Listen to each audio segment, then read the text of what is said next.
Hello, friends, and welcome to another podcast episode of SALEMA'S Nourishing Edits 2.0. This week, we're going to talk about honouring freedom in our overstimulated world and the neuroscience and spirituality of it all. As we resettle ourselves after a period of nourishment of carefree times and sunny days, easing ourselves into late summer and heading towards the fall, you might be asking yourself, how can I maintain this elusive feeling? Well, this week we'll take a deep dive from two different perspectives, one from a neuroscientific and one from a more spiritual Eastern point of view. So, prepare to nerd out and feel enlightened. To kickstart our exploration, I'm going to give you 6 potent self-inquiry prompts. So, if you're listening, go grab a pen and your journal or a notepad. Obviously, you can always rewind this and hear the questions, or head over to Substack and see the written post. Better still. So, first prompt: what does freedom mean to you? I'll say these again. I'll say each one twice, but there's 6 in total. What does freedom mean to you? Second, what does freedom look like to you? Second one, again, what does freedom look like to you? 3, when was the last time you truly experienced freedom or a sense of freedom?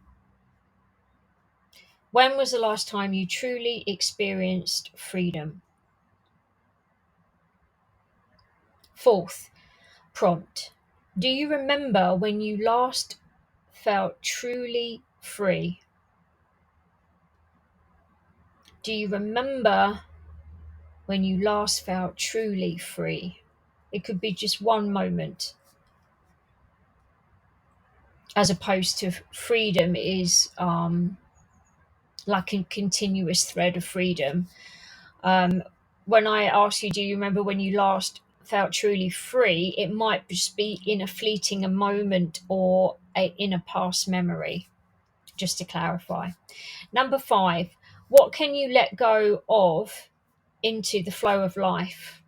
So what can you let go of that is making you feel stuck and not free into the flow of life?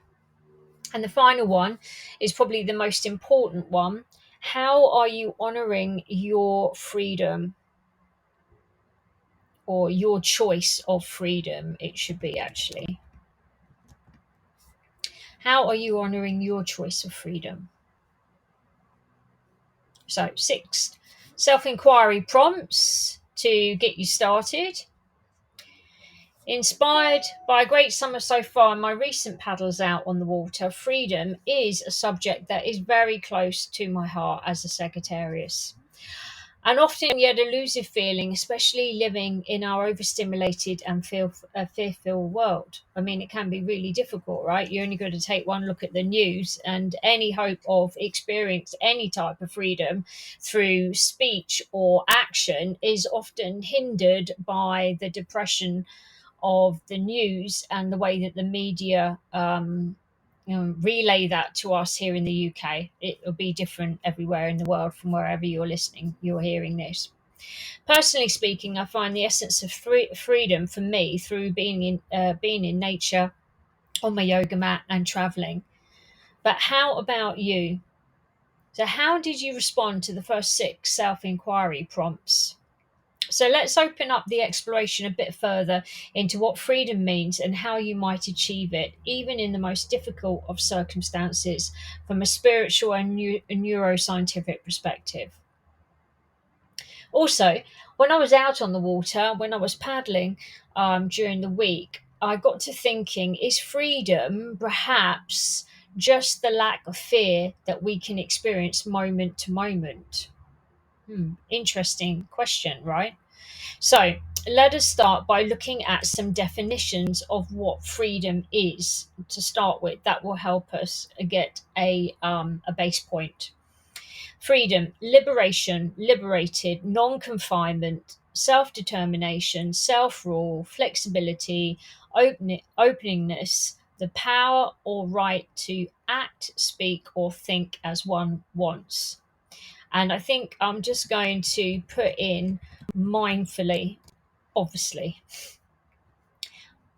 Hashtag editing your freedom.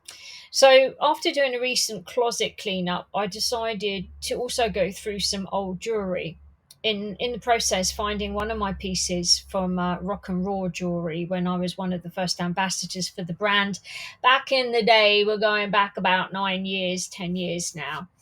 And also one of my favorite pendants, handcrafted from this beautiful little store just off Main Street in Venice, California. You'll see if you're heading over to the post, you'll see a couple of pictures there.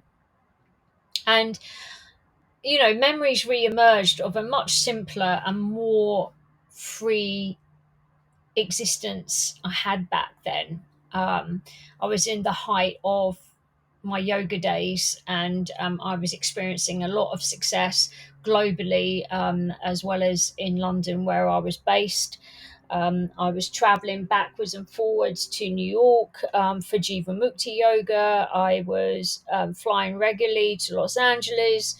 And in between that, I would be doing retreats in Europe. Um, so there was a lot of freedom from travel and doing what I love.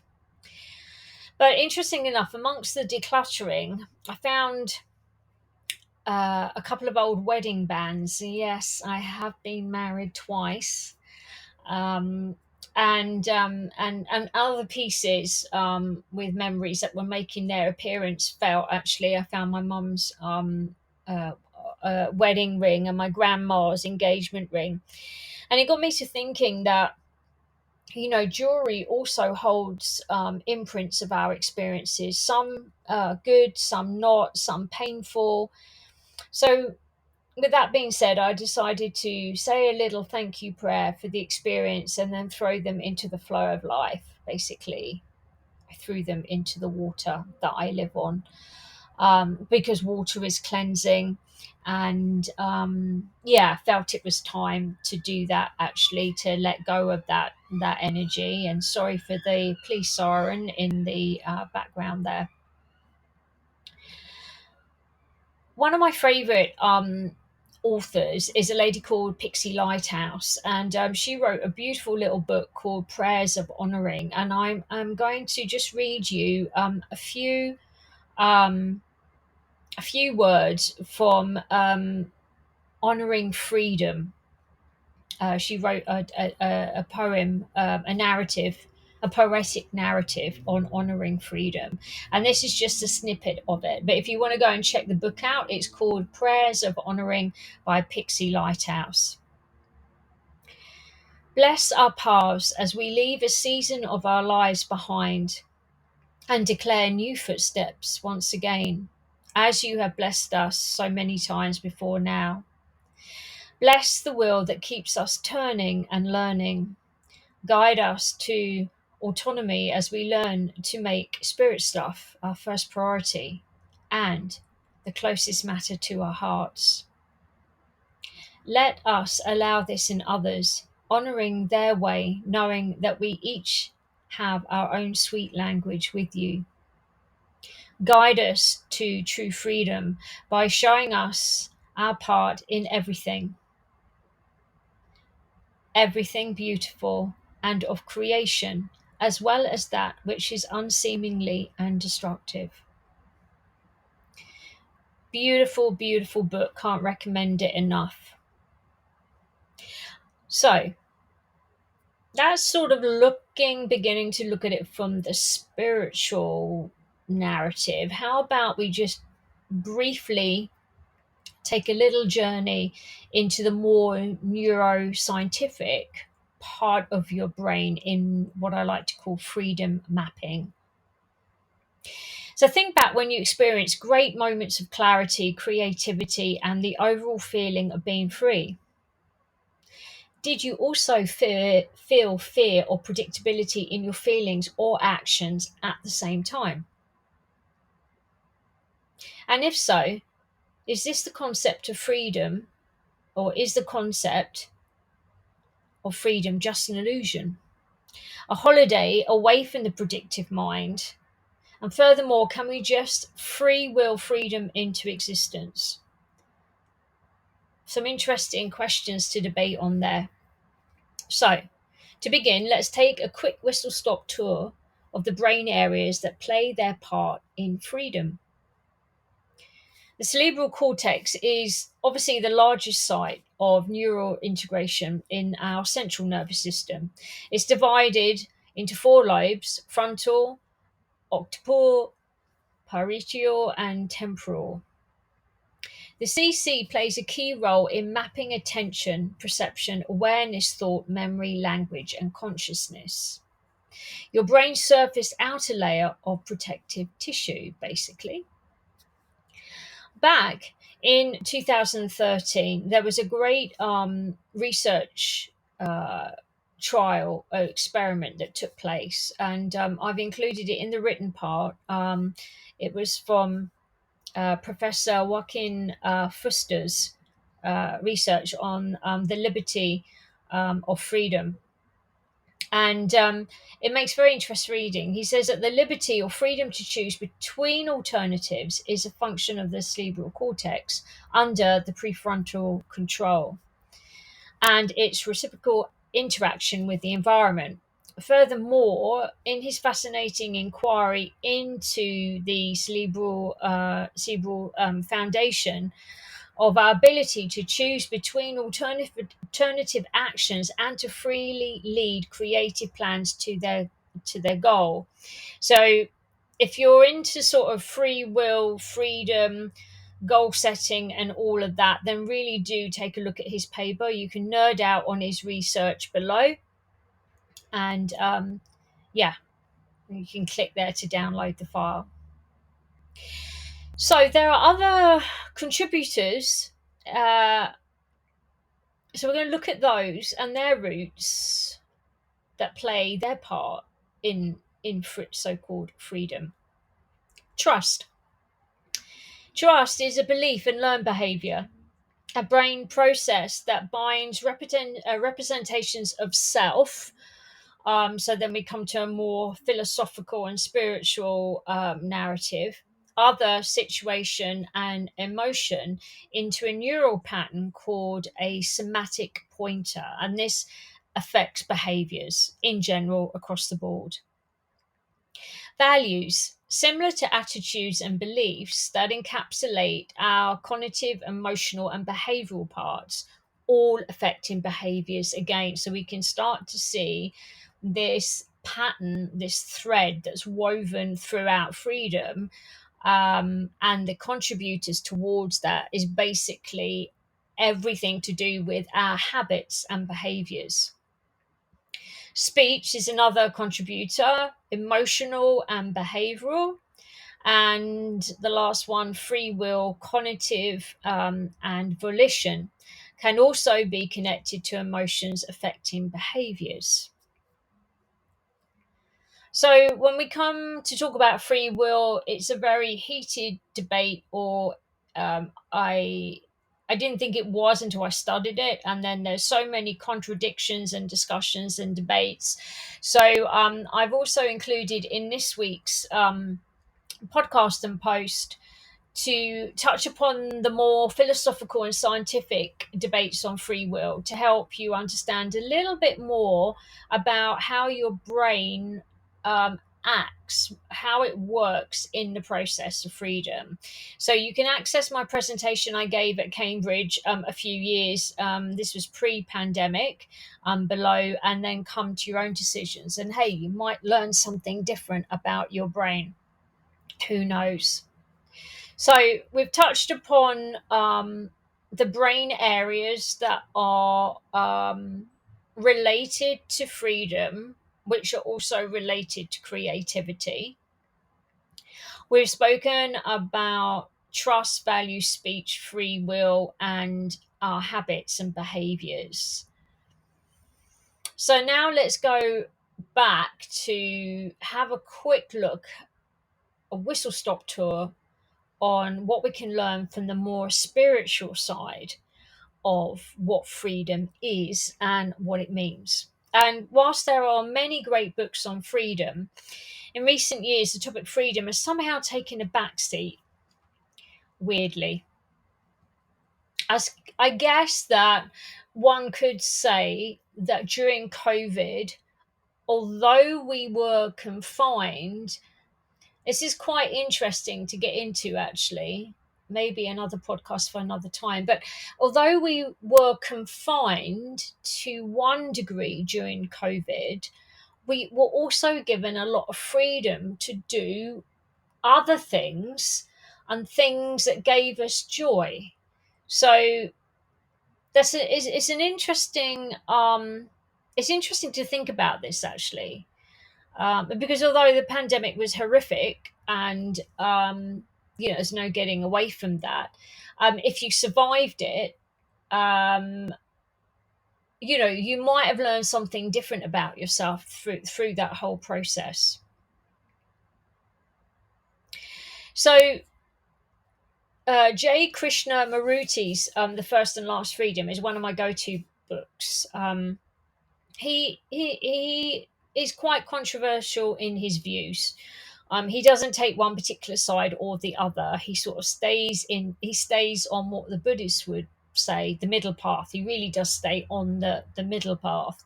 And in his soul seeking book, The First and Last Freedom, he makes mindfully clear that freedom ultimately lies within each individual, within you.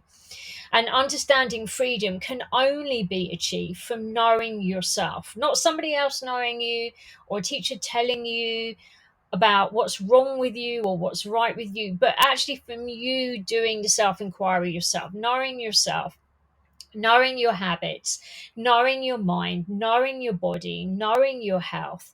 And he also explores some interesting areas in this book as well. He talks about awareness and actions and ideas and beliefs and fear and desire and death and so on and so on.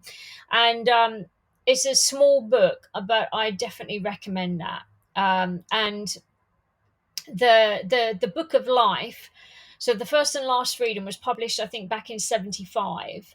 And the Book of Life was published in 1995, I believe. And in the Book of Life, he really talks about freedom to some extent. And I'm going to share a bit of a passage from that book with you now, because we touched upon habits, and here he starts to talk about habits and their link to freedom. So I'm just going to read this short piece now, in case you're not able to go over and hear to read the post. He says, "Without freedom from the past, there is no freedom at all, because the mind is never new, fresh, and innocent. It is only the fresh, innocent mind that is free. Freedom has nothing to do with age, nor has it anything to do with experience. And it seems to me that the very essence of freedom lies in understanding the whole mechanism of habit, both conscious and unconscious. It is not a question of ending habit, but of seeing totally the structure of the habit. You only have to observe how habits are formed, and how, by denying or resisting one habit, another habit is created. What matters here is to be totally conscious of habit, for then, as you will see for yourself, there is no longer the formation of habit. To resist habit, to fight it, to deny it, only gives the continuum to habit.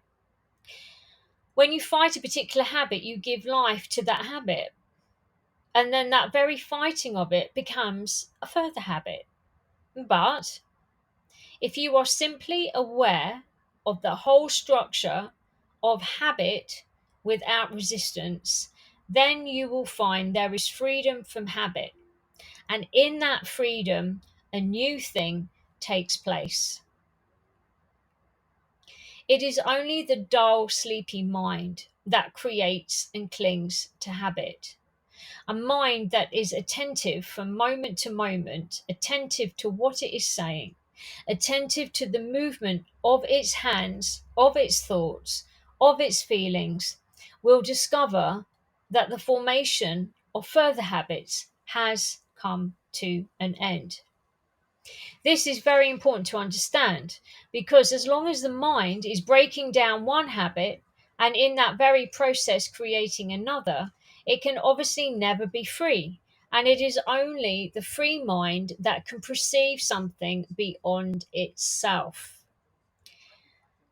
Very interesting, and it gives you food for thought and helps you understand how your habits can be restricting your freedom. And this is what he's saying through woven throughout this piece. So, what are the challenges of cultivating freedom in an overstimulated world? We also, it's worth remembering, like I said earlier, we not only live in an overstimulated world, but we also, to be honest, even in the West, it's a fairly repressive one, made worse by the world's media. Fear, violence, repression, depression, and negativity are all regular features of our daily news cycle. And in the process, they're breeding more unhealthy habits, reactions, and coping mechanisms to what we are seeing and hearing. Therefore, to even have a chance of experiencing feelings of any type of freedom at all, we need to take matters into our own hands. So, you may be asking, well, Salima, what can we do? These are just 4 simple hacks for helping cultivate freedom. There's nothing scientific about it, it is just something that you could start doing. 1. Have regular check ins with yourself on what you're doing, what you want to do and feel. 2. Simplify, edit, and re edit as many times as you need in terms of how you are living. 3. Be honest with yourself and others in terms of your happiness and joy, as well as what you are finding hard to accomplish or deal with. 4. Allow and allocate mini pockets of time to rest and recharge. Step away from technology regularly so that you may start doing one thing a day to take you nearer to where you want to be and what you want to experience. Maybe it's a phone call, an email, time to write, paint, create. But learning more about what you can do to facilitate that progress means that you're honoring your vision and ultimately your freedom. And you're taking responsibility for that. You're not looking towards anybody else, in other words. You, self, yourself, that's what you're doing. So, I hope you found this week's podcast really interesting to ponder on.